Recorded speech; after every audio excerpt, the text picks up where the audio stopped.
काय ग, काय झालं? 2-3 दिवस झाले, ना हसतेस ना कोणाशी बोलतेस.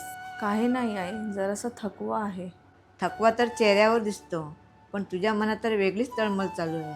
आई, प्रत्येकाला वाटतं मी आनंदात आहे, हसते, बोलते, सगळ्यांची काळजी घेते. पण कधी कधी असं वाटतं माझं मन कोण ऐकून घेईल. असं का बोलतेस? कारण मुलगी लग्नानंतर रडली तर लोक म्हणतात अजूनही माहेरातून बाहेर पडली नाही, आणि हसली तर लोक म्हणतात की ती सुखात आहे. पण तिच्या मनात काय चाललंय हे कुणीच विचारत नाही. तुझ्या डोळ्यात पाणी.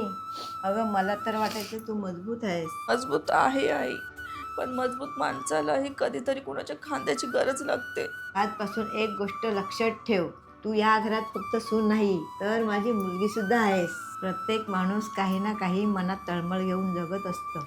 पण ती तळमळ दिसत नाही, पण ती खरी असते. म्हणून कोणाला सल्ला देण्याआधी त्याचं मन समजून घ्या. कारण प्रेमाने विचारलेला एक शब्द काय झालं अनेक तळमळी दूर करू शकतो.